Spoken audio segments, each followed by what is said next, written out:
What if I told you that beneath the marble floors of the Vatican lie thousands of documents containing ancient Egyptian magical formulas, demon-summoning rituals, and forbidden knowledge that the Church has kept hidden for centuries? What secrets lurk in the miles of underground corridors where only a select few are permitted to tread? And why would a Christian institution hoard the very pagan texts it once condemned as heretical? Welcome back to another journey through boring history to sleep. Before we begin our exploration tonight, I'm curious, where are you checking in from, and what time is it there? Whether you're settling in for the night, or perhaps listening during a quiet afternoon, you're exactly where you need to be. If you truly enjoy these boring history stories that help you unwind and learn something fascinating along the way, I'd appreciate a like and subscribe, but only if these explorations genuinely bring you value. And please, take a moment to comment below about what historical topic you'd like us to explore next, or simply check in and let us know how you're doing. You are an important part of our growing community of history lovers, and I'm grateful for your continued support. Now, as we prepare to journey back in time, you might want to turn down the lights, maybe put on a fan for some gentle background noise, and get comfortable. We're about to uncover a story that spans millennia, from the sand-covered temples of ancient Egypt to the marble halls of Vatican City. The life of a Vatican secret archive scribe. Picture yourself awakening before dawn in a small, sparse chamber within the Apostolic Palace. The year is 1612, and you are one of only 12 scribes granted access to the most sensitive documents in Christendom. Your name is Brother Giacomo, and today, like every day for the past 7 years, you will descend into the bowels of the Vatican to catalogue and preserve secrets that could shake the very foundations of the Catholic faith. The stone floors are cold beneath your feet as you make your way through dimly lit corridors, carrying a single oil lamp that casts dancing shadows on walls adorned with frescoes depicting biblical scenes. But you know that below, in the chambers where you work, the imagery tells very different stories.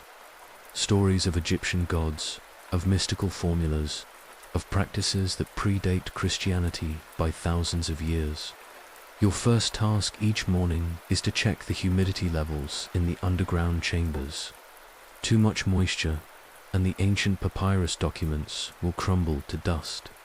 Too little, and they become brittle as autumn leaves. You've learned to read the air itself, feeling for that perfect balance that keeps these forbidden texts preserved. The irony is not lost on you that you spend your days protecting the very knowledge your faith once sought to destroy. As you descend the spiral staircase that leads to Archive Level 3, your stomach churns with the familiar mixture of anticipation and dread. Here, in chambers that few living souls have ever seen, lie the remnants of the great library of Alexandria. Documents rescued during the Muslim conquests and secretly transported to Rome. Among them are texts that predate Christ himself, magical papyri that detail rituals for speaking with the dead, for commanding demons, for achieving immortality. Your Latin education, once a source of pride, now feels inadequate as you struggle with ancient Greek, Coptic, and hieroglyphic texts that seem to pulse with an otherworldly energy. The papal directive is clear: catalogue everything, preserve everything, but speak of it to no one, not even in confession. The knowledge contained in these documents is deemed too dangerous for the world, yet too valuable to destroy. The morning light never reaches your workplace. You labor by candlelight among towering shelves that stretch into darkness above. The air is thick with the scent of aged parchment, beeswax, and something else. Something you can never quite identify, but that makes your skin crawl whenever you encounter certain texts. The Egyptian magical papyri, in particular, seem to emanate a presence that makes your hands shake as you carefully turn their delicate pages. Your daily routine involves more than simple transcription. You are tasked with creating detailed indexes, noting not just the contents of each document, but also their provenance, their condition, and most importantly, their potential danger to church doctrine.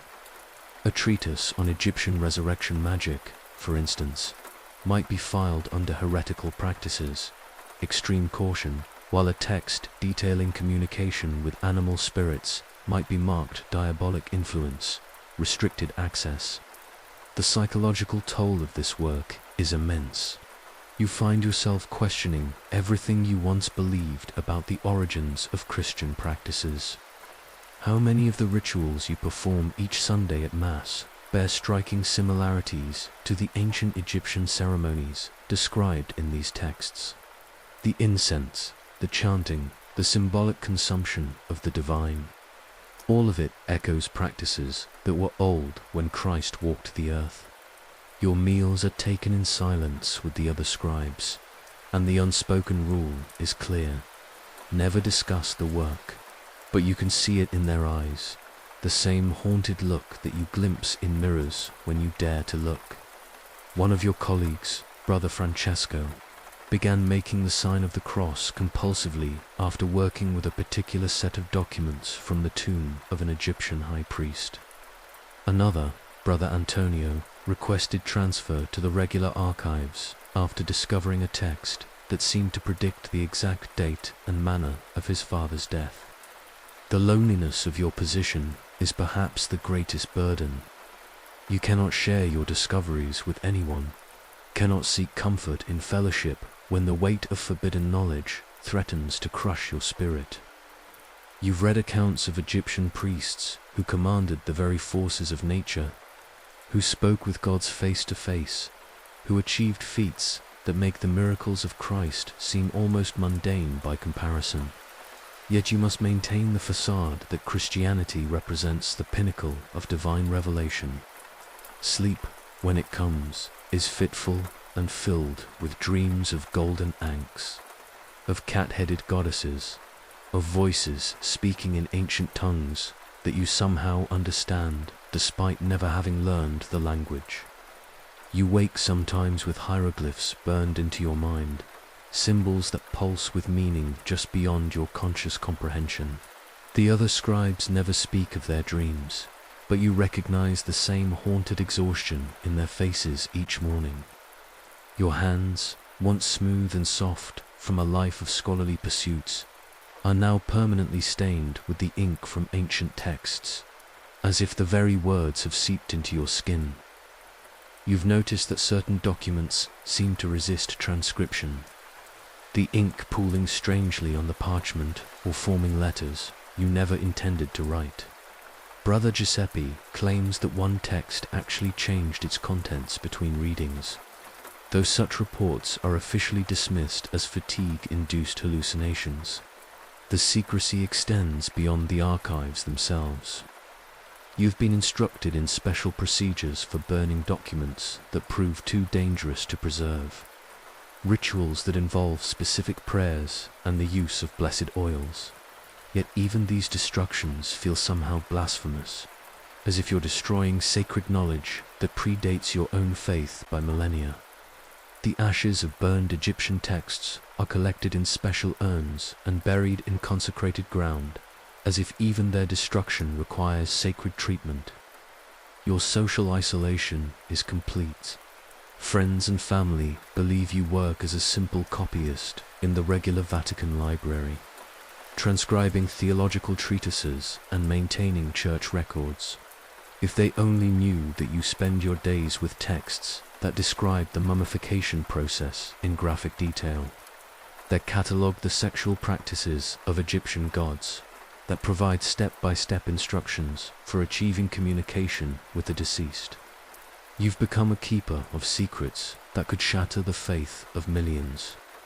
The physical demands of the work are equally taxing. The underground chambers are poorly ventilated. and you often suffer from headaches caused by the flickering candlelight and the strain of reading faded text. Your back aches from hunching over ancient documents, and your eyes water constantly from the smoke and dust. But perhaps most disturbing is the way certain texts seem to affect your body directly. After working with one particular collection of medical magical papyri, you developed a rash in the exact pattern of hieroglyphs you had been transcribing. As winter approaches, the underground chambers become bone-chillingly cold, and you work with numb fingers that struggle to grip the quill properly. The cold seems to seep into your very soul, especially when working with texts that deal with Egyptian underworld practices. You've learned to recognize which documents will leave you feeling spiritually drained and plan your work accordingly, saving the most disturbing texts for days when you feel mentally strongest. Yet despite all the hardships, despite the isolation and the spiritual burden, you continue your work with a dedication that borders on obsession, because you understand, perhaps better than anyone else in the world, that you are preserving not just documents, but entire worldviews, complete systems of understanding the divine that challenge everything your church teaches about the nature of God and man's relationship to the sacred. The Egyptian magical texts speak of a time when gods walked among men, when the boundaries between life and death were fluid, when human beings possessed powers that modern Christians can barely imagine. And deep in your heart, in a place you dare not acknowledge, even to yourself, you begin to suspect that perhaps the ancient Egyptians understood something about the divine that has been lost, something that the Church has deliberately hidden away in these underground chambers where it can no longer challenge the monopoly of Christian truth. Your daily routine begins each morning at 4 o'clock, long before the bells of St. Peter's call the faithful to prayer.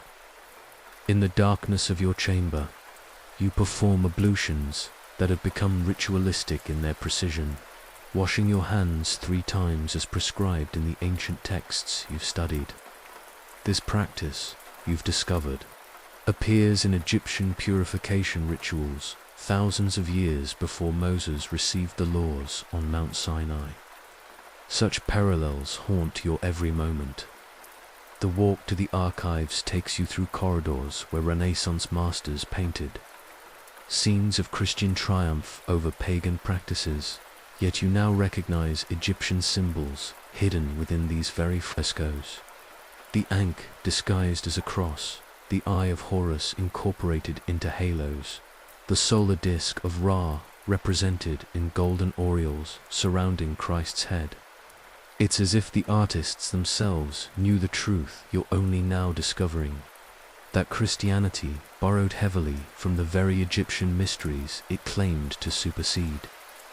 Your first task each day involves checking the magical safeguards placed around certain documents. Yes, magical safeguards, though they're never called that in official correspondence. Special combinations of blessed salt, iron filings, and consecrated herbs are placed around texts deemed particularly dangerous. You've noticed that these same combinations appear in Egyptian protective spells, described in papyri that predate Christian Rome by centuries. The irony chills you more than the underground air. The classification system you use would seem bizarre to any ordinary scholar. Documents are ranked not just by historical importance, but by their perceived spiritual danger. Level 1 texts can be handled with normal precautions, simple prayers, and blessed candles. Level 2 requires fasting and specific purification rituals before handling. Level 3 texts, the most dangerous, require the presence of 2 priests who perform continuous prayers while you work, and even then, you're limited to 1 hour of exposure per day. Among the Level 3 documents is a complete Egyptian Book of the Dead, but not just any copy. This particular version, written on papyrus made from reeds that grew in sacred pools, contains annotations in the margins written by what appears to be Jesus of Nazareth himself. The handwriting has been verified by Vatican experts in Aramaic script, and the content suggests that Christ studied these Egyptian mysteries during his missing years, incorporating their wisdom into his own teachings. The implications of this discovery shake you to your core. If authentic, it means that Christianity's central figure learned from the very pagan traditions the Church now condemns. You've spent sleepless nights staring at those margin notes, written in a careful hand that discusses the Egyptian concept of resurrection in terms that eerily predict Christian doctrine. The Vatican's policy is clear. This document must never see daylight, never be acknowledged, never be studied by anyone outside this sealed circle of scribes. Your work with the magical papyri has revealed knowledge that surpasses anything taught in European universities. Egyptian physicians could perform cataract surgery, set complex bone fractures, and even performed a form of brain surgery that wouldn't be rediscovered in Europe for another 1,000 years. But more disturbing are the texts that describe magical healing practices that seem to work despite contradicting everything you've been taught about the natural world. One document, written by a priest-physician named Keti, describes a healing ritual that involves speaking specific words over blessed water while tracing hieroglyphic symbols in the air. You've witnessed Brother Leonardo, who suffers from chronic pain in his joints, secretly performing this ritual after translating the text. Within days, his pain vanished completely, leaving him terrified and confused about the source of his healing. He begged you never to speak of what you witnessed, crossing himself repeatedly as he spoke. The sexual content in some of these texts would shock even the most worldly individuals. Egyptian magical practices included detailed instructions for sacred sexuality, rituals that involved union between priests and priestesses as a means of channeling divine energy. These aren't crude or profane practices, but sophisticated theological concepts that view physical union as a reflection of cosmic creation. Reading these texts while maintaining your vow of celibacy creates a cognitive dissonance that gnaws at your sanity. Particularly disturbing are the Egyptian texts that describe communication with the dead as a normal, everyday practice. Families would regularly consult deceased relatives for advice, guidance, and protection. The rituals are described in such practical detail that they read like instruction manuals rather than mystical treatises. You found yourself wondering if your deceased mother might actually be accessible through these ancient practices, a thought that fills you with both longing and terror. The preservation techniques you use were themselves learned from Egyptian texts. The ancient priests were masters of conservation, developing methods for keeping papyrus documents intact for millennia. You now use their formulas for oil treatments, their techniques for controlling humidity, their understanding of which inks and dyes will survive the passage of time. In essence, you're using pagan knowledge to preserve the very documents that condemn paganism. Your colleagues have developed various coping mechanisms for dealing with the psychological strain. Brother Marco has taken to carrying a small vial of holy water at all times, blessing himself whenever he encounters particularly disturbing content.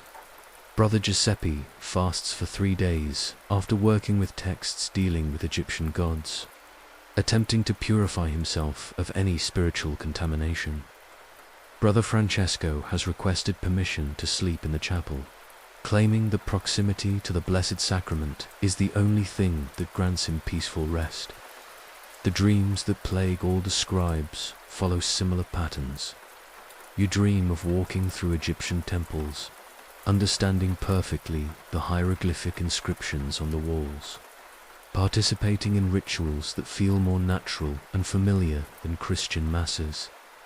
In these dreams, you speak fluent ancient Egyptian, communicate directly with animal-headed gods, and perform magical operations that bend reality to your will. Upon waking, fragments of these dream languages linger in your mind, sometimes for hours.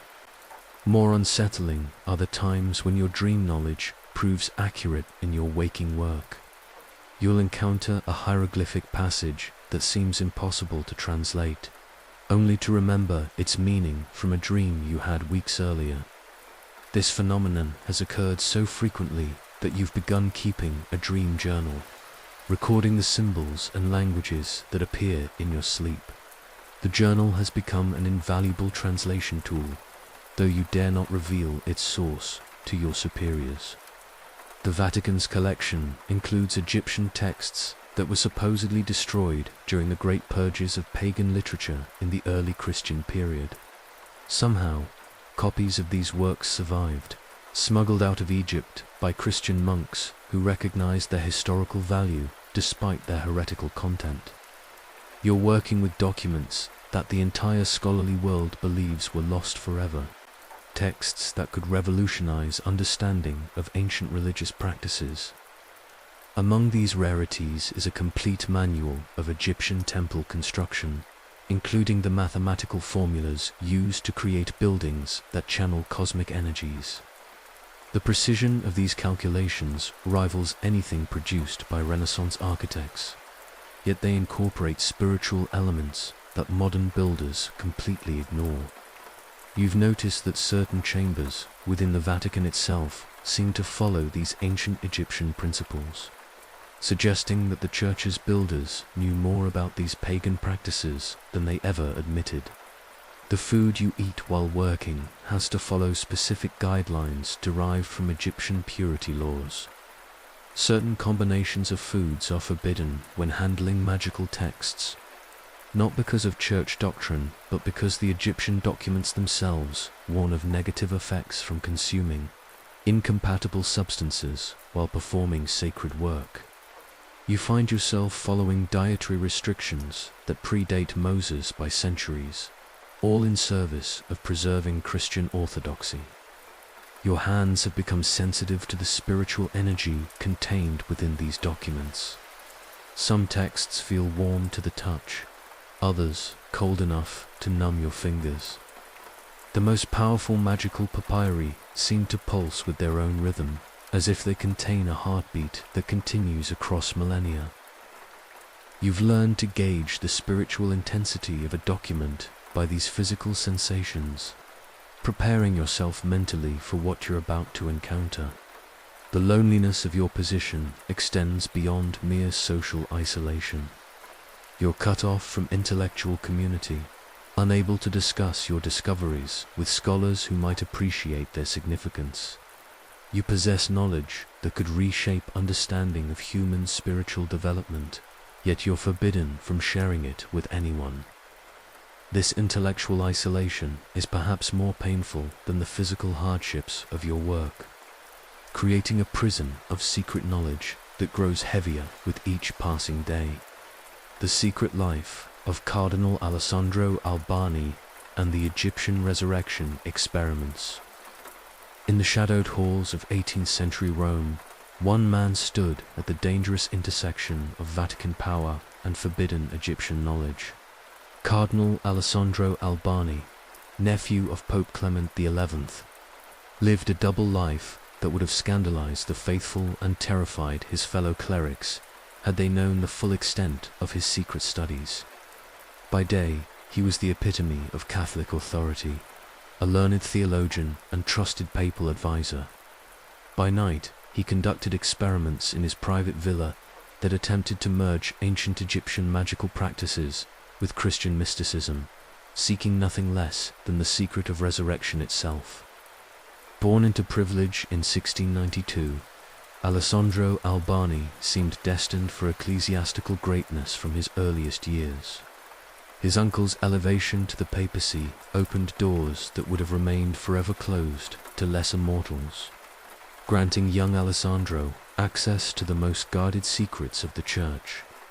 But it was precisely this privileged access that would prove to be both his greatest opportunity and his ultimate downfall. For in the deepest vaults of the Vatican's secret archives, Alessandro encountered documents that would consume the rest of his life with an obsession that bordered on madness. The cardinal's fascination with Egyptian mysteries began innocuously enough. As part of his theological education, he was granted permission to study ancient texts in order to better understand the pagan practices that early Christianity had supposedly superseded. But what Alessandro discovered in those musty chambers challenged everything he had been taught about the superiority of Christian revelation. The Egyptian magical papyri contained knowledge that seemed to predate and surpass anything found in Christian doctrine, describing practices that achieved results that modern miracles could barely match. His first direct encounter with Egyptian magic occurred in 1718, when he was tasked with cataloguing a collection of papyri recently acquired from a Coptic monastery in Egypt. Among these documents was a complete manual of resurrection magic, written by a high priest named Chemwaset, who claimed to have successfully restored life to the dead on multiple occasions. The text included detailed anatomical diagrams, precise measurements of herbal preparations, and step-by-step instructions for performing what it called the Great Awakening. Alessandro's initial skepticism gave way to fascination as he delved deeper into the text. The resurrection process described by Chemwaset bore striking similarities to the Christian concept of resurrection, yet it included practical elements that suggested the Egyptians possessed actual techniques rather than mere faith-based beliefs. The manual spoke of preserving the body's spiritual essence during death, maintaining the connection between soul and flesh through chemical and magical means, and finally rekindling the spark of life through rituals that invoked cosmic forces older than creation itself. What began as scholarly curiosity soon transformed into dangerous experimentation. Alessandro used his position and wealth to acquire the rare materials mentioned in the Egyptian texts: exotic herbs from distant lands, precious metals ground into powders according to ancient formulas, and oils extracted from plants that grew only in sacred groves. His villa on the outskirts of Rome became a secret laboratory where Christian, cardinal, and Egyptian magician merged into a single, driven individual.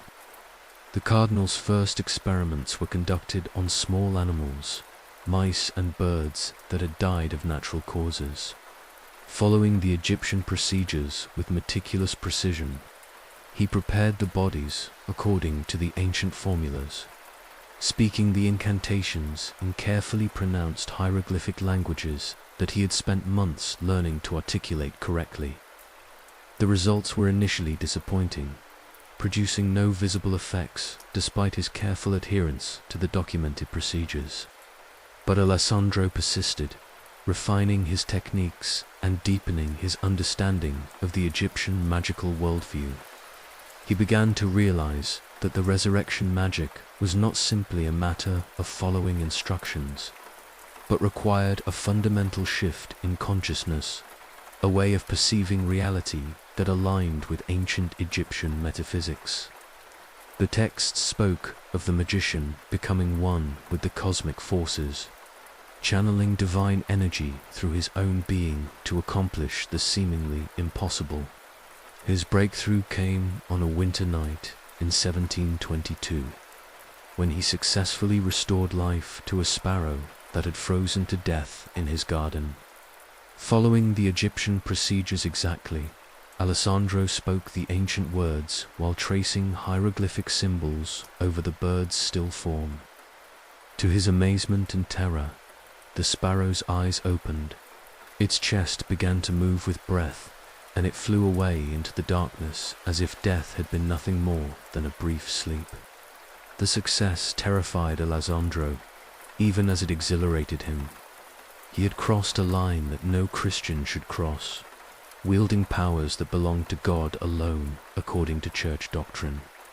Yet the Egyptian texts made it clear that such abilities were the birthright of those who understood the true nature of existence, who recognized the illusory nature of death and the eternal continuity of consciousness.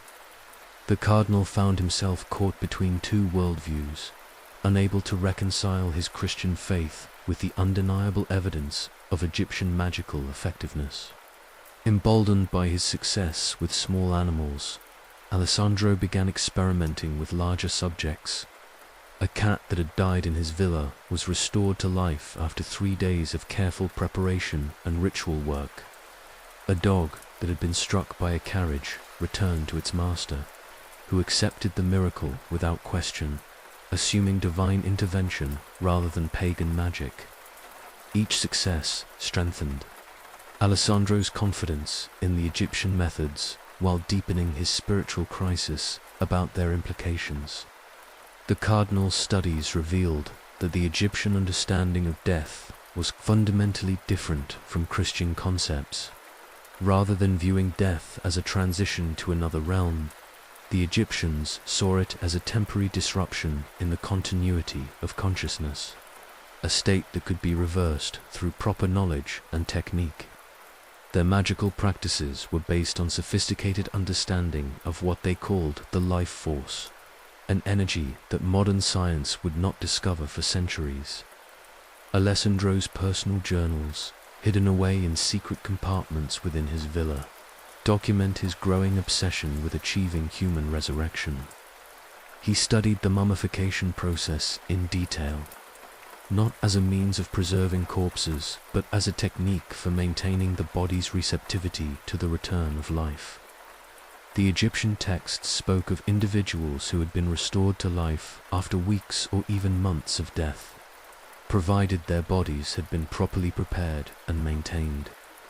The cardinal's opportunity to test human resurrection came in 1725, when his personal servant, a young man named Giuseppe, who had been privy to some of Alessandro's secret studies, died suddenly of a fever. Rather than notify church authorities or arrange for conventional burial, Alessandro saw this as his chance to attempt the ultimate experiment. He secretly transported Giuseppe's body to a hidden chamber beneath his villa, where he had constructed a laboratory equipped according to Egyptian specifications. For 7 days and nights, Alessandro worked tirelessly to prepare Giuseppe's body according to the ancient formulas.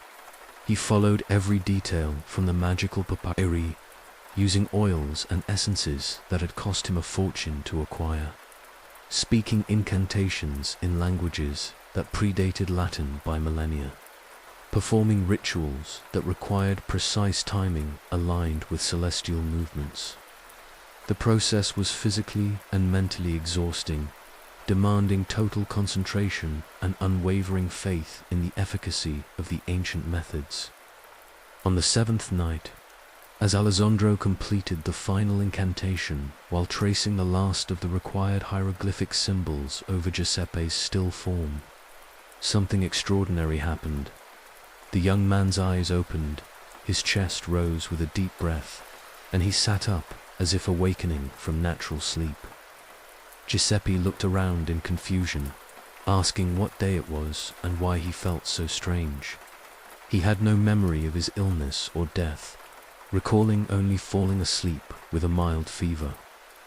The successful human resurrection should have been Alessandro's greatest triumph, but instead it plunged him into the deepest spiritual crisis of his life. He had proven beyond doubt that the ancient Egyptians possessed knowledge that Christianity lacked, techniques that could accomplish what even Christ's miracles had rarely achieved. Yet this knowledge came with a terrible price, for it suggested that Christianity's claim to unique divine revelation was false, that pagan wisdom contained truths that the Church had deliberately suppressed. Giuseppe's resurrection created practical problems as well as spiritual ones. The young man's apparent return from death could not be explained in conventional terms, yet Alessandro dared not reveal the true circumstances of his restoration. He concocted a story about Giuseppe having fallen into a deep coma that had been mistaken for death. A deception that required the cooperation of a corrupt physician who was willing to falsify medical records in exchange for substantial payment. But Giuseppe himself presented the greatest challenge. Though he retained his memories and personality, subtle changes became apparent over time.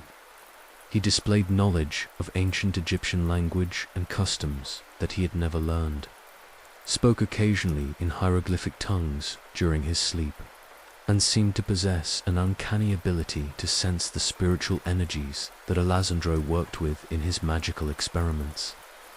It was as if the resurrection process had awakened dormant spiritual faculties that connected Giuseppe to the ancient wisdom of Egypt. The cardinals' experiments with resurrection magic attracted the attention of other scholars and mystics throughout Europe.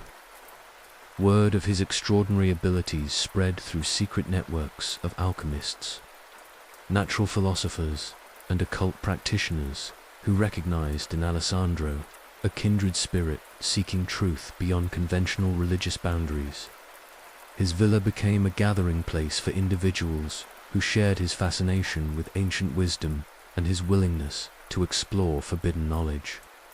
Among Alessandro's correspondents was Count Alessandro di Cagliostro, the infamous occultist who claimed to possess the secrets of eternal life and spiritual transformation. Cagliostro visited the cardinal's villa on multiple occasions, studying the Egyptian texts and witnessing demonstrations of resurrection magic that convinced him of the reality of ancient Egyptian power.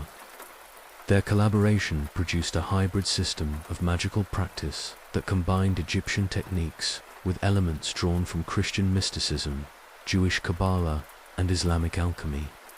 The cardinal's double life became increasingly difficult to maintain as his magical studies consumed more of his time and energy. His duties at the Vatican suffered as he spent days and nights in his secret laboratory, perfecting techniques that could restore life to the dead and exploring other magical applications described in the Egyptian papyri. He learned to transmute base metals into gold using formulas that predated European alchemy by thousands of years, to cure diseases that conventional medicine considered incurable, and to achieve states of consciousness that provided direct communication with spiritual entities.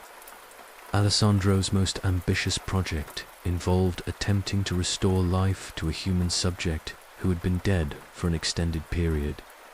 In 1728, he acquired the body of a young woman who had died in childbirth, preserving it according to Egyptian mummification techniques while preparing for a resurrection attempt that would test the ultimate limits of the ancient magic. The process required months of preparation, during which Alessandro refined his understanding of the spiritual mechanics involved in restoring life to bodies that had undergone significant decomposition. The experiment proved partially successful but ultimately tragic. The young woman's body was restored to life, but her consciousness remained fragmented and confused, as if the extended period of death had damaged some essential aspect of her spiritual being. She retained fragments of memory and personality, but was unable to form coherent thoughts or communicate effectively. Alessandro was forced to end her suffering through magical means, a decision that haunted him for the rest of his life. This failure marked the beginning of Alessandro's decline. The psychological toll of wielding such awesome power while maintaining his facade as a devout Catholic cardinal proved unsustainable. He began experiencing visions and auditory hallucinations that seemed to emanate from the Egyptian spirits he had contacted through his magical work. The ancient gods of Egypt appeared to him in dreams, demanding recognition and worship in exchange for the continued use of their sacred knowledge. The cardinal's final years were marked by increasing paranoia and spiritual torment.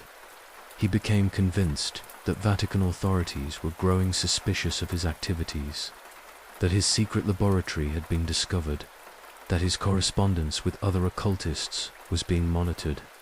In reality, his position and reputation protected him from serious investigation.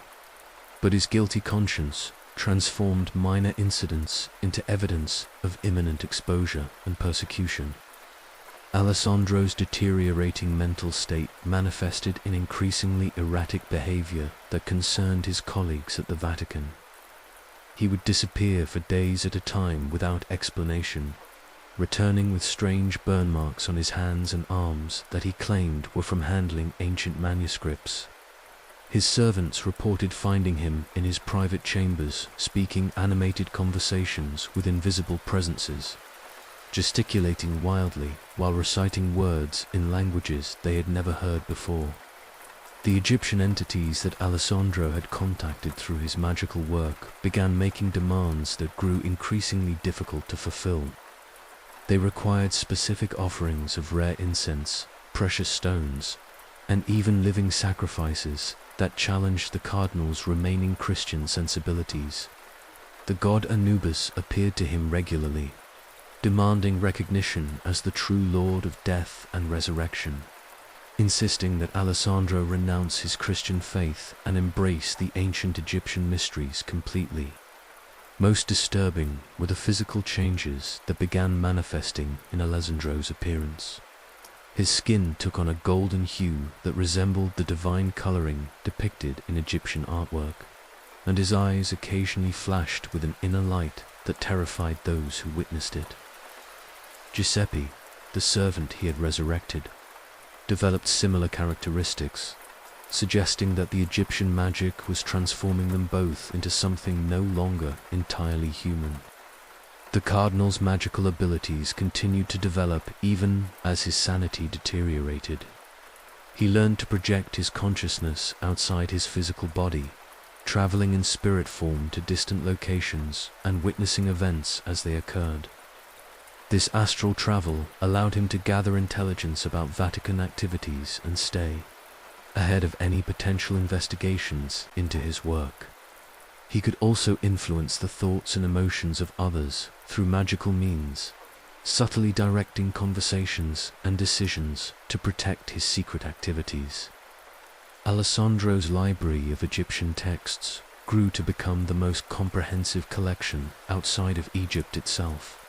He used his wealth and influence to acquire papyri from tomb robbers, corrupt archaeologists, and private collectors throughout Europe and the Middle East. Each new acquisition deepened his understanding of Egyptian magical theory while providing additional techniques for manipulating the forces of life and death. Among his most prized possessions was a set of canopic jars that had once belonged to a pharaoh whose name had been deliberately erased from all historical records. The jars contained not only the traditional preserved organs, but also mystical substances that Alessandro learned to use in his most powerful magical operations. When combined with the proper incantations and ritual procedures, these ancient materials could grant temporary immortality, perfect health, or the ability to command supernatural entities. The cardinal's experiments with Egyptian divination proved remarkably accurate, allowing him to predict future events with uncanny precision. He correctly foretold the death of Pope Benedict XIII, the outcome of various political conflicts, and even the discovery of specific archaeological sites in Egypt. This prophetic ability became another source of torment, as he foresaw his own eventual downfall while remaining powerless to prevent it. Alessandro's relationship with Giuseppe became increasingly complex as both men continued to change under the influence of Egyptian magic. Giuseppe developed the ability to see and communicate with the spirits of the dead, serving as Alessandro's intermediary with ancient Egyptian entities who provided guidance and instruction. Their conversations, conducted in a mixture of Italian, Latin, and hieroglyphic languages, dealt with matters of cosmic significance that would have been incomprehensible to ordinary mortals. The cardinals' final major magical working involved an attempt to achieve complete fusion with the Egyptian god Thoth, the deity of wisdom and magic. The ritual required precise astronomical timing, exotic materials that took years to acquire, and a level of spiritual preparation that pushed Alessandro to the absolute limits of human endurance. For 40 days and nights, he fasted and purified himself according to ancient Egyptian practices, gradually dissolving the boundaries between his human consciousness and divine awareness. The transformation was partially successful, but left Alessandro fundamentally changed. He retained his human form and memories, but gained access to knowledge and abilities that belonged to the gods themselves. He could read the future in the patterns of stars, understand the secret names of creation, and manipulate reality through the power of hieroglyphic speech. Yet this divine knowledge came with the terrible burden of seeing existence from a cosmic perspective that made human concerns seem trivial and meaningless. Alessandro's death in 1779 was as mysterious as his life had been extraordinary. He was found in his private chambers surrounded by Egyptian magical implements, his body positioned in the traditional mummification pose with arms crossed over his chest. No cause of death could be determined, and his physician noted that the corpse showed none of the usual signs of decay even days after his apparent demise. Giuseppe claimed that his master had simply chosen to transfer his consciousness to another plane of existence, leaving behind his physical form like an empty garment. The cardinal's secret laboratory was discovered and sealed by Vatican authorities, who recognized the dangerous nature of its contents without fully understanding their significance. His collection of Egyptian magical texts was dispersed throughout the secret archives, carefully catalogued and hidden away where future generations of scholars would struggle with the same questions that had tormented Alessandro throughout his extraordinary life. The lost pyramid texts and the mystery of the vanishing archaeologists. Deep beneath the streets of modern Rome, in chambers that appear on no official Vatican map, lies one of archaeology's greatest mysteries. Here, stored in climate-controlled vaults that rival any modern museum, are Egyptian artifacts that officially do not exist. Pyramid texts that predate the oldest known examples by over 1,000 years. Mummies of pharaohs whose names were deliberately erased from all historical records. And most intriguingly, detailed archaeological reports documenting discoveries that were immediately classified and hidden from the world. This is the story of the Vatican's secret archaeological division and the mysterious disappearances that have surrounded their work for over 2 centuries. The Vatican's involvement in Egyptian archaeology began long before the famous expeditions of Napoleon or the discoveries in the Valley of the Kings. As early as the 16th century, papal agents were secretly excavating sites throughout Egypt, driven not by scholarly curiosity but by references found in the magical texts already housed in the secret archives. These ancient papyri contained detailed descriptions of burial sites, hidden temples, and underground chambers that promised to yield artifacts of immense spiritual significance. The first organized expedition was launched in 1634 under the direction of Father Antonio Cuja, a Jesuit scholar whose public work on hieroglyphics masked a deeper mission to locate and retrieve specific items mentioned in the Vatican's collection of magical texts. Kirch's team spent 3 years in Egypt, officially studying ancient monuments while secretly excavating sites that had been identified through magical divination and careful analysis of encoded references in existing manuscripts. What they discovered in a hidden chamber beneath the Sphinx wood changed the Vatican's understanding of human history forever. The chamber, accessible only through a narrow passage that required crawling for nearly a quarter mile through solid rock, contained pyramid texts that predated all known examples by over 15 centuries. These texts inscribed on walls, covered in precious metals and inlaid with gemstones, described magical practices and spiritual technologies that seemed to belong to a civilization far more advanced than anything conventional archaeology had revealed.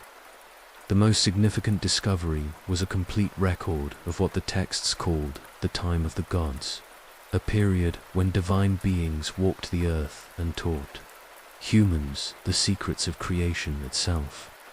According to these ancient records, the Egyptian civilization that history knows was merely the remnant of a much older culture that possessed knowledge and abilities that modern humans could barely comprehend. The texts spoke of technologies that could manipulate time and space, healing methods that could restore youth and extend life indefinitely, and communication systems that allowed instant contact across vast distances. Father Kircher's team documented everything they found with meticulous care, creating detailed drawings and taking careful measurements of the chamber and its contents. But when they attempted to remove some of the smaller artifacts, they encountered phenomena that defied rational explanation. Several team members reported seeing the ghostly figures of ancient Egyptian priests who seemed to be guarding the chamber, warning against the removal of sacred objects. Others experienced vivid visions that showed the catastrophic consequences of disturbing the ancient seals that protected the site. Despite these supernatural warnings, the expedition succeeded in removing several key artifacts, including a golden tablet covered in hieroglyphic inscriptions that served as a kind of master key to understanding the more advanced magical practices described in the Vatican's existing collection. This tablet, no larger than a book, contained compressed information that would take scholars centuries to fully decode, providing formulas for transmuting matter, instructions for achieving consciousness transfer between bodies, and detailed maps of spiritual dimensions that existed parallel to the physical world. The return journey to Rome was marked by a series of inexplicable incidents that convinced the expedition members they were being pursued by forces that wanted the artifacts returned to Egypt. Team members reported dreams in which Egyptian gods threatened terrible consequences if the sacred objects were not restored to their proper resting places.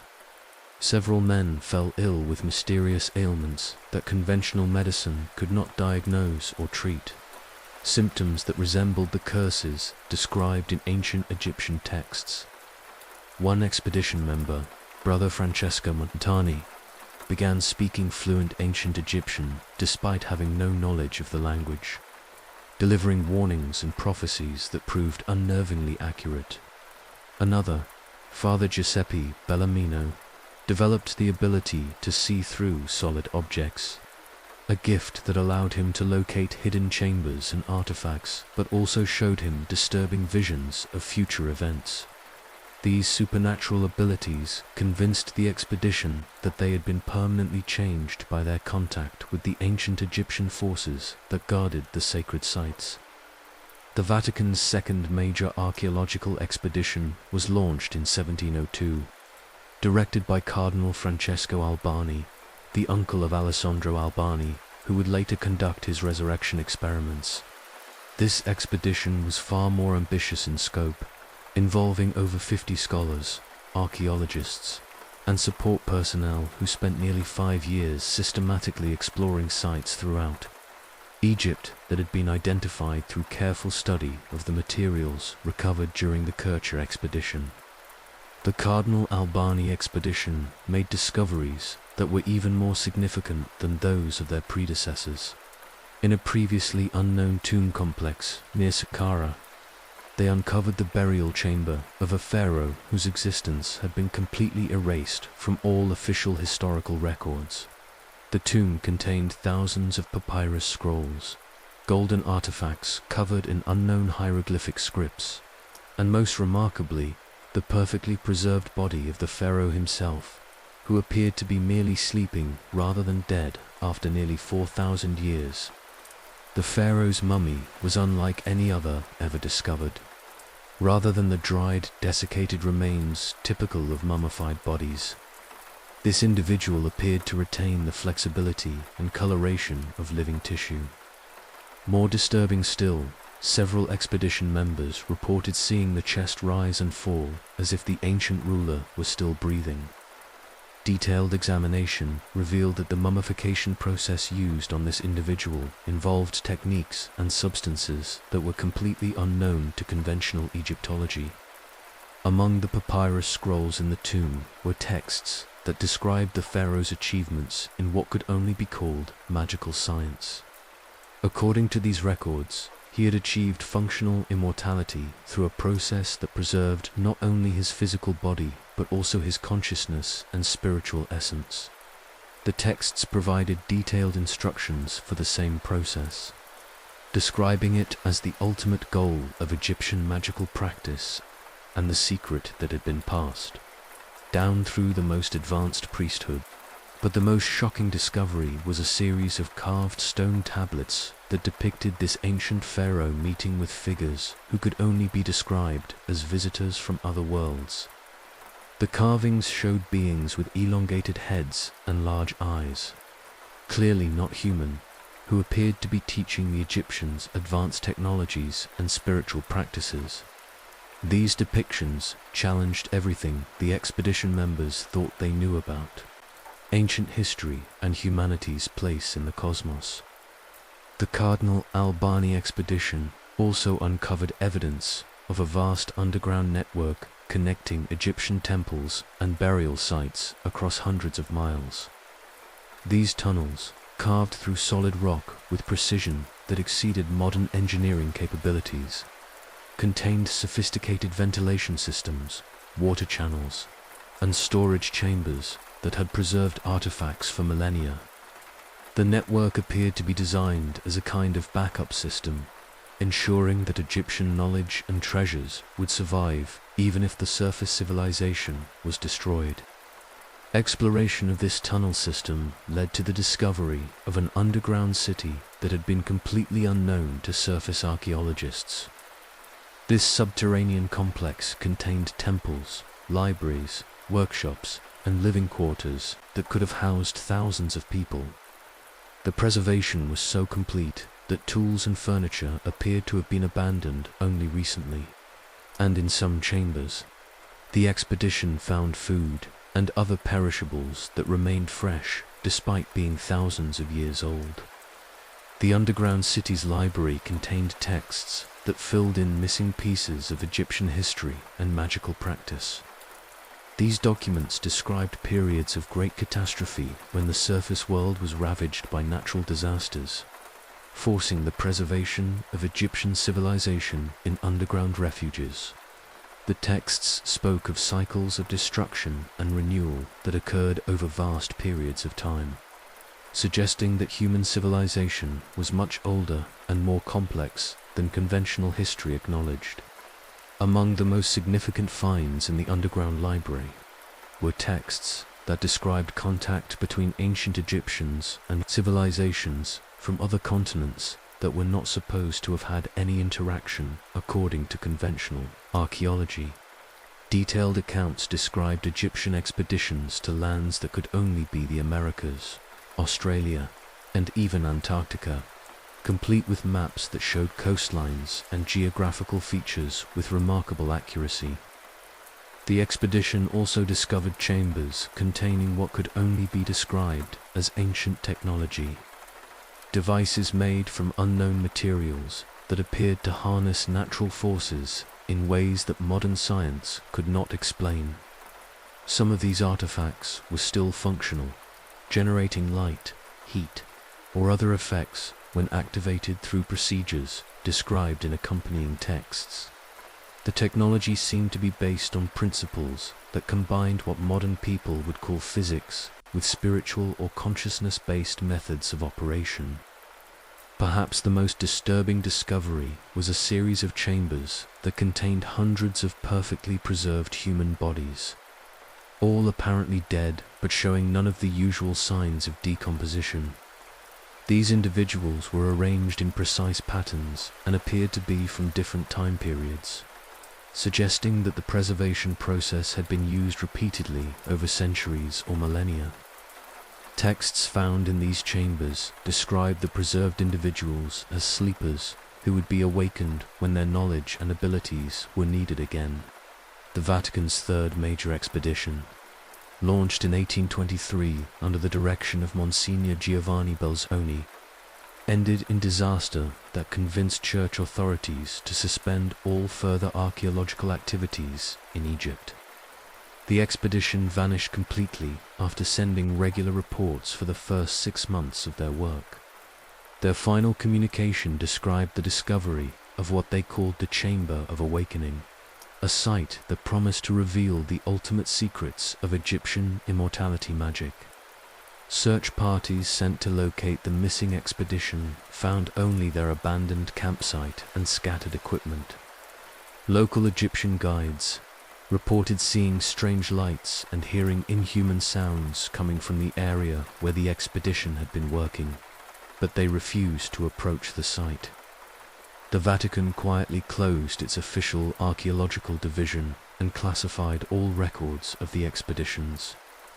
But rumors persisted of survivors who had been fundamentally changed by their experiences and were being secretly cared for in hidden Vatican facilities. The artifacts recovered from these expeditions formed the core of the Vatican's secret Egyptian collection, housed in chambers that were designed according to specifications found in the ancient texts themselves. The storage areas incorporated elements of Egyptian temple architecture, using specific materials and proportions that were said to preserve not only the physical objects, but also their spiritual properties. Climate control systems maintained conditions that exactly replicated the atmospheric composition found in Egyptian tombs, ensuring that the artifacts remained in perfect condition.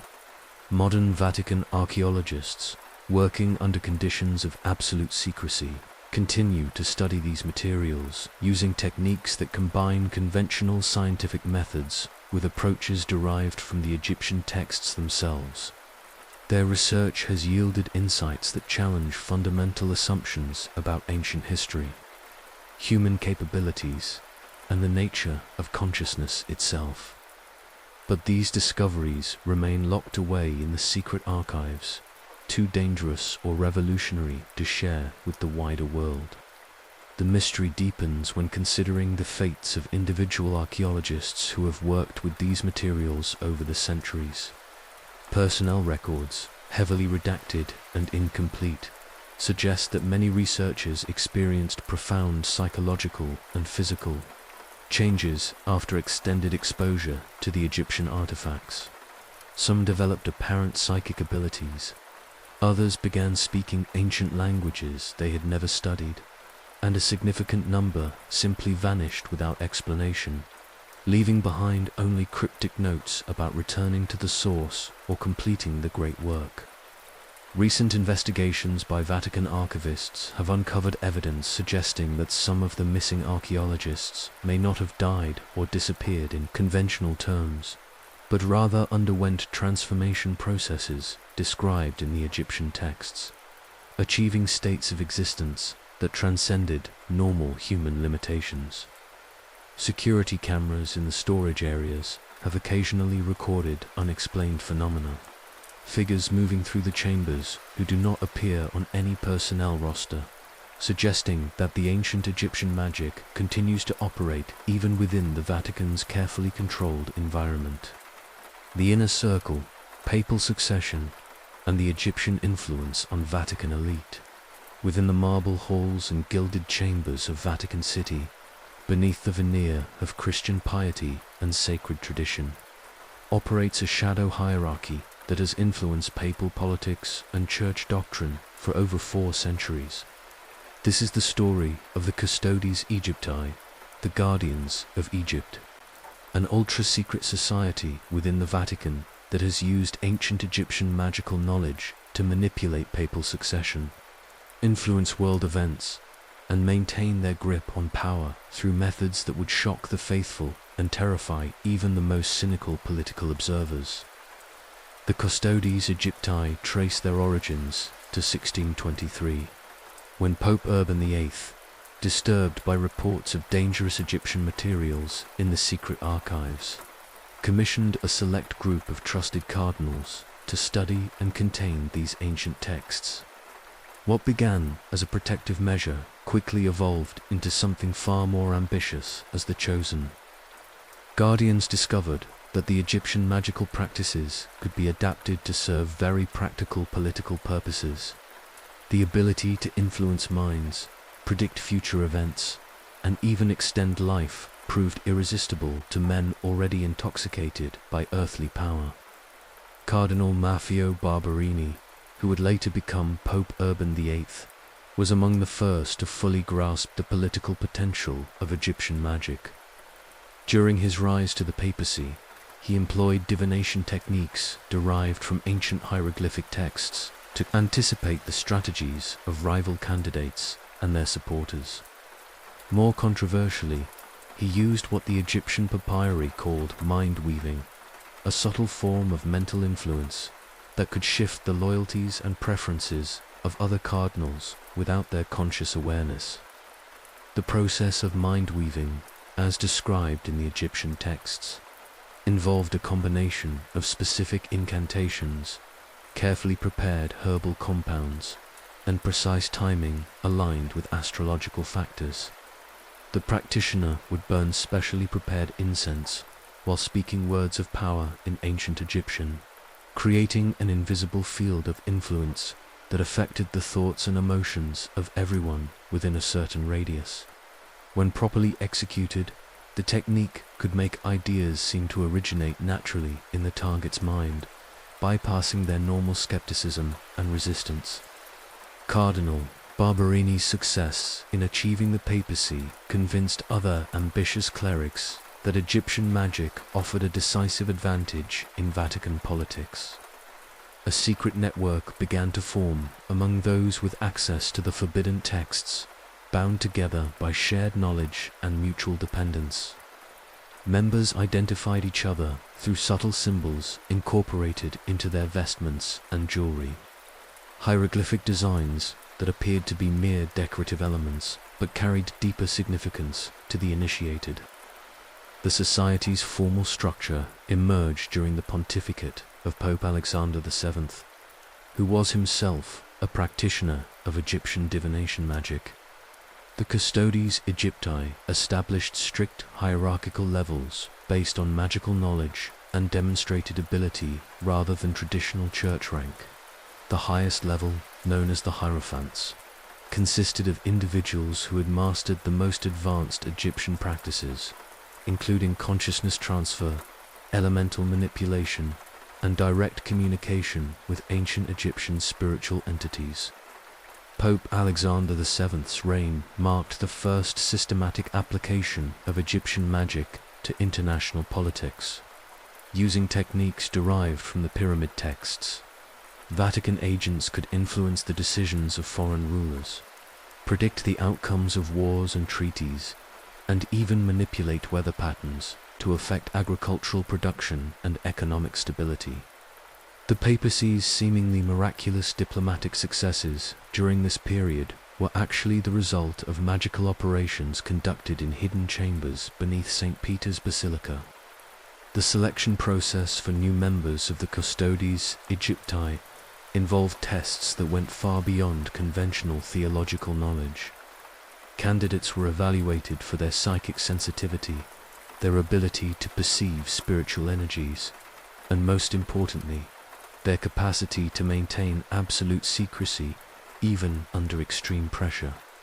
Those who proved suitable underwent initiation rituals that were carefully adapted from ancient Egyptian priesthood ceremonies, involving symbolic death and rebirth experiences that permanently altered their consciousness and loyalty. The initiation process took place in a specially constructed chamber located 5 levels beneath the Vatican, designed according to specifications found in the pyramid texts. The chamber replicated the dimensions and proportions of the most sacred spaces in ancient Egyptian temples, incorporating astronomical alignments and acoustic properties that enhanced the effectiveness of magical operations. Initiates spent 3 days and nights in this chamber, undergoing experiences that connected them directly to the spiritual forces that had once empowered the pharaohs themselves. During the 18th century, under the influence of Cardinal Alessandro Albani and his resurrection experiments, the Custodes Egypti began exploring the ultimate application of Egyptian magic, achieving functional immortality for selected members. The Society's research into life extension techniques produced remarkable results, with several high-ranking members displaying lifespans that far exceeded normal human limits, while maintaining the physical appearance and mental acuity of much younger individuals. The immortality process, derived from Egyptian magical texts and refined through centuries of experimentation, involved a gradual transformation of the physical body using alchemical preparations combined with specific magical rituals. The process required decades to complete and carried significant risks, including madness, physical mutation, and spiritual corruption. However, successful candidates gained not only extended life, but also enhanced magical abilities and direct access to the accumulated knowledge of ancient Egyptian civilization. Pope Clement XIV's mysterious death in 1774 marked the first known use of Egyptian death magic in papal politics. Members of the Custodes Egypti, who opposed his plans to suppress the Jesuit order, employed techniques derived from ancient Egyptian cursed formulas to weaken his life force gradually. The process, called the unweaving of Ka in the pyramid texts, could cause apparently natural death while leaving no trace of external intervention. The Pope's symptoms, including progressive weakness, mental confusion, and eventual organ failure, matched exactly the effects described in the ancient magical manuals. The Society's influence reached its peak during the 19th century, when several consecutive popes were either members or were heavily influenced by Custodes Egypti advisors. During this period, Vatican policy showed remarkable prescience in anticipating political developments, economic trends, and social movements throughout Europe. The papacy's investment strategies, diplomatic initiatives, and even architectural projects reflected knowledge that could only have been obtained through supernatural means. The construction of the current Vatican museums was actually designed to serve dual purposes, housing the official art collection while providing cover for expanded storage of Egyptian magical artifacts and research facilities. Hidden passages connect the public galleries to secret chambers where Custodes Egypti members conduct their ongoing studies and magical operations.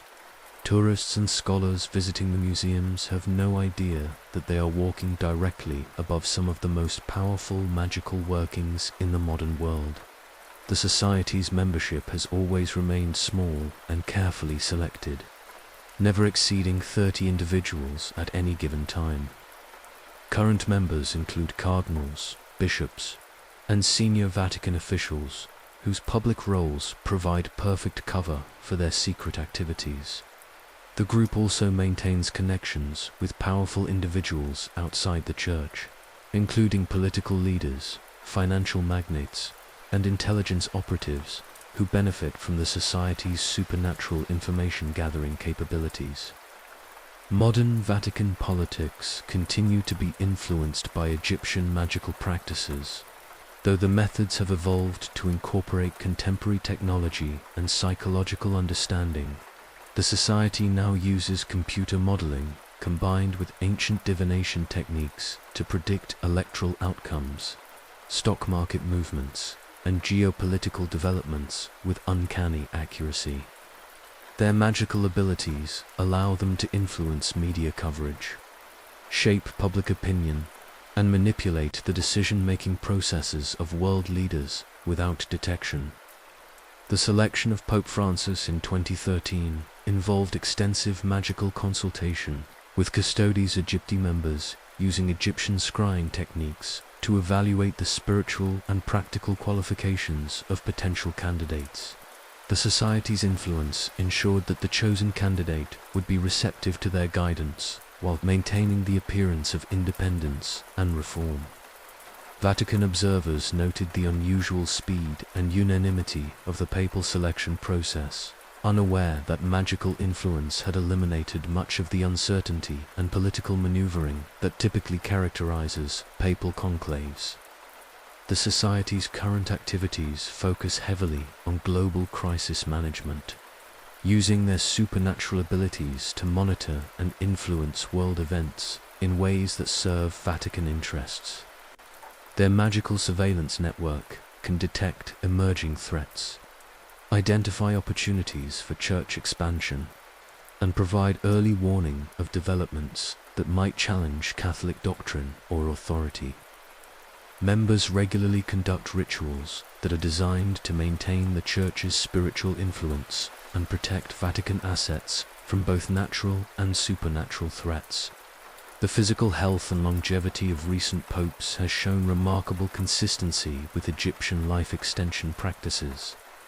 Members of the Custodes Egypti use subtle magical techniques to strengthen the life force of church leaders, employing methods that appear as conventional medical care but actually incorporate ancient Egyptian healing magic. This explains the surprising vitality and mental acuity displayed by many elderly popes, who often outperform much younger individuals in terms of physical and intellectual capacity. The Society's financial operations have generated enormous wealth for the Vatican through investments. Guided by magically obtained information, their ability to predict market movements, identify emerging opportunities, and avoid financial disasters has made the Church one of the world's most successful institutional investors. Vatican financial statements provide no hint of the supernatural methods used to achieve these results, presenting everything in terms of conventional economic analysis and prudent management. The training of new Custodes Egypti members now incorporates modern psychological techniques along with traditional Egyptian magical practices. Candidates learn to combine ancient consciousness manipulation methods with contemporary understanding of behavioral psychology, creating hybrid approaches that are far more effective than either system alone. The result is a new generation of Vatican operatives who can influence individuals and groups with unprecedented precision and subtlety. The Society maintains extensive archives documenting their activities over the past 4 centuries, records that reveal the hidden history of Vatican involvement in world affairs. These documents, stored in specially protected chambers that incorporate both technological and magical security measures, contain evidence of the Church's role in shaping major historical events through supernatural means. The archives also include detailed magical formulas, experimental results, and theoretical treatises that represent humanity's most advanced understanding of consciousness, manipulation, and spiritual technology.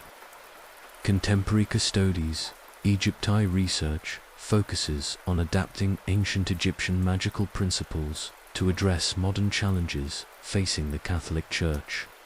Members are developing new techniques for countering secular influences, strengthening religious faith, and expanding church influence in increasingly skeptical societies. Their work combines traditional magical practices with cutting-edge neuroscience, quantum physics, and information technology, creating synthesis approaches that would have amazed even the most advanced Egyptian practitioners. The Society's modern headquarters occupy a sophisticated complex built within the foundations of the Apostolic Palace, accessible through a network of tunnels that connect to various points throughout Vatican City. These facilities incorporate both ancient Egyptian architectural principles and contemporary technology, creating spaces that amplify magical operations while providing complete security and privacy. The main ritual chamber replicates the exact dimensions and proportions of the Great Pyramid's King's Chamber, but equipped with fiber optic lighting systems that can reproduce any astronomical configuration and sound dampening technology that ensures complete acoustic isolation. Current members of the Custodes Egypti undergo training programs that would be unrecognizable to their historical predecessors, while still learning traditional Egyptian magical techniques. Modern initiates also study advanced psychology, neuro-linguistic programming, and digital manipulation methods. They learn to operate in cyberspace as effectively as in physical reality, using magical principles to influence online discourse, shape digital narratives, and guide virtual communities toward outcomes that serve Vatican interests.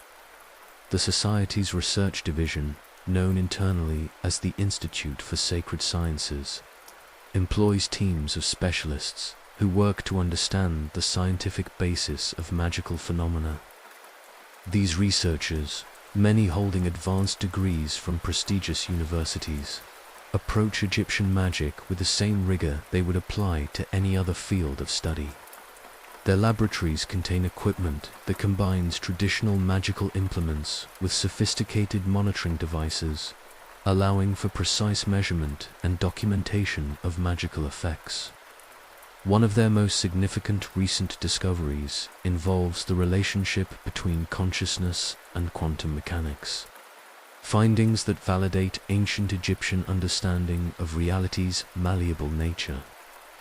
The researchers have learned to measure and manipulate what the Egyptians called Ka energy, demonstrating that consciousness can indeed influence physical reality through mechanisms that conventional science is only beginning to acknowledge. These discoveries have led to the development of new magical techniques that are far more powerful and precise than anything available to ancient practitioners. The Society maintains active connections with similar organizations in other religious traditions, including Tibetan Buddhist monasteries, Islamic Sufi orders, and Jewish Kabbalistic schools. These interfaith collaborations focus on areas of common interest, while carefully protecting each tradition's most sensitive secrets. The Vatican's Egyptian magical knowledge has proven particularly valuable in these exchanges, offering unique perspectives on consciousness, manipulation, and spiritual technology that complement the strengths of other mystical traditions. The financial implications of the Society's activities extend far beyond simple investment success. Members use their supernatural abilities to identify and develop new revenue streams for the Vatican, including patents on technologies that incorporate magical principles, licensing agreements for therapeutic techniques derived from Egyptian healing magic, and consulting services for governments and corporations seeking guidance on complex strategic decisions. These activities generate billions of dollars in revenue while maintaining complete separation from official Vatican finances. The Society's influence on modern Catholic doctrine is subtle but pervasive. Many recent theological developments can be traced to insights derived from Egyptian magical texts, including new understandings of the soul's nature, revised perspectives on life after death, and expanded concepts of divine intervention in human affairs. These doctrinal shifts are presented as natural developments in theological thinking, with no reference to their Egyptian magical origins. The recruitment of new members has evolved to take advantage of modern communication technologies while maintaining traditional security protocols. Potential candidates are identified through sophisticated psychological profiling that combines conventional assessment methods with magical evaluation techniques. The Society can detect individuals with natural psychic abilities, strong spiritual sensitivity, and the psychological stability necessary to handle dangerous knowledge. Initial contact often occurs through seemingly random encounters that are actually carefully orchestrated magical operations. The training process for contemporary members incorporates virtual reality systems that can simulate ancient Egyptian temple environments, allowing initiates to experience traditional magical ceremonies with unprecedented accuracy and safety. These simulations combine historical research with magical reconstruction, creating training environments that surpass anything available to historical practitioners. Initiates can practice dangerous magical techniques in virtual settings before attempting them in physical reality, dramatically reducing the risks associated with magical education. The Society's ultimate goal remains unchanged from its original mission, using ancient Egyptian knowledge to ensure the survival and dominance of the Catholic Church throughout whatever challenges the future might bring. Members believe that they are the rightful inheritors of pharaonic wisdom, chosen to guide humanity through the application of spiritual sciences that transcend normal religious and political limitations. Whether their activities serve divine purposes or represent the corruption of sacred knowledge remains a question that only future generations may be able to answer. And so we reach the end of our journey through the hidden corridors of Vatican history, where ancient Egyptian magic and Christian authority have intertwined for centuries, in ways that challenge everything we think we know about religious power and spiritual truth. From the lonely scribes copying forbidden texts in underground chambers, to Cardinal Alessandro Albani's dangerous resurrection experiments, from the mysterious disappearances of Vatican archaeologists to the secret society that continues to influence papal politics today, we've explored a hidden history that suggests the boundaries between faith and magic, between Christian and pagan wisdom, are far more blurred than official doctrine would have us believe. These stories remind us that history is rarely as simple or straightforward as we're taught in schools and universities. Behind the grand narratives of religious triumph and theological certainty lie complex, human dramas involving individuals who wrestled with forbidden knowledge, who discovered truths that challenged their deepest beliefs, and who made choices that shaped the world in ways we're only beginning to understand.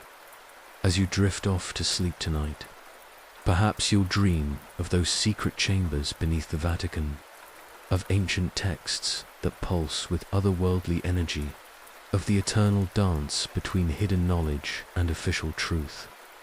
And maybe, just maybe, you'll understand a little better why some secrets are meant to remain buried, why some knowledge comes with a price too high for most mortals to pay. Thank you for joining me on this exploration of boring history to help you sleep. Your support and engagement make these journeys possible, and I'm grateful to share these hidden tales with our growing community of fellow history enthusiasts. Rest well, and remember that the most fascinating stories are often the ones that history has tried hardest to forget. Sweet dreams, and until next time, keep questioning what you've been told about the past. Because the truth, as always, is far stranger and more wonderful than fiction could ever be.